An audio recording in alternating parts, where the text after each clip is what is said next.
Andreas Krieg is a researcher at the Near East Centre for Security Studies and teaches in the Defence Studies Department at King's College. Joins us now from London. So, listening to those comments there from Haley, it sounds like she's saying that the US is trying to leverage all sides. Is there really a difference then between the White House on the one hand and the message coming out of the State Department and Pentagon? Absolutely. I think this is the big problem that we see today in US foreign policy in the Middle East. We have two positions. The one position is the formal one, which is State Department and the Pentagon, who do have a good understanding of the complexity of the issues, who understand Qatar well, who understand the region well. And on the other hand, we have the informal US government, which is the White House and which is based on personal relationships, partially by Donald Trump, but also Jared Kushner, who have already a long history of relationship with Mohammed bin Salman and Mohammed bin Zayed, the Crown Prince of Saudi Arabia and the Crown Prince of the Emirates.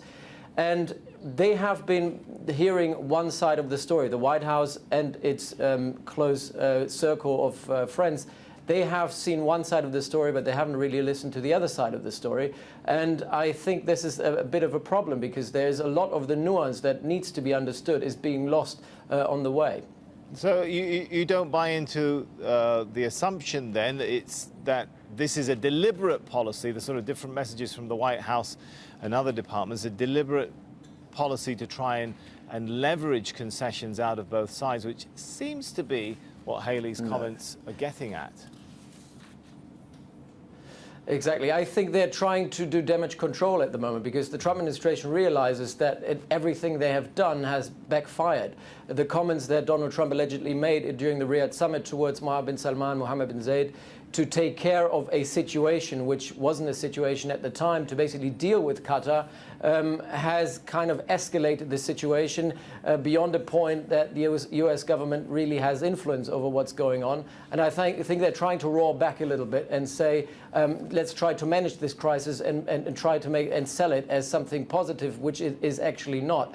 Because what the US government really wanted, what the Trump administration really wanted, was a united GCC that is united against ISIS, that is united against Iran. And now what you have is a split in the GCC where one side is siding with Saudi Arabia and the other side being kind of left out and needs to find alternative partners and kind of indirectly driving Qatar into the hands of Iran because Qatar right now doesn't have any alternative let me jump in there deal with Iran. Is there a US policy for what happens after this 10-day deadline then? Will any department of the US support further escalation or is there just no clear strategy?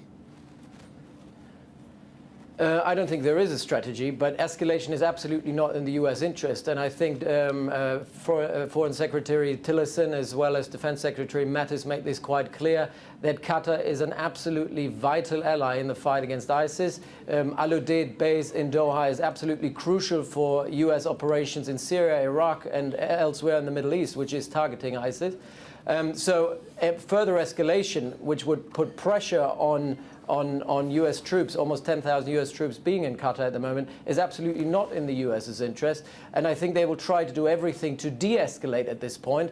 But I'm not sure they have the leverage they need, really, to make to either influence Qatar to make certain concessions because, you know, the demands are quite unrealistic and harsh. And on the other hand, they can't really have put leverage on the UAE and Saudi Arabia to tell them, look, you have to back down because they don't seem to back down. They're quite radical and determined to see this through.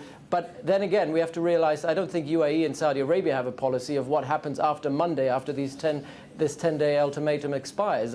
You know, there is very little they can do because the escalation is already at a point where you can't really further escalate without actually saying we're going to war. And I think that is something that nobody wants in the region at the moment. All right, let's leave it there for now. Good to get your thoughts on that.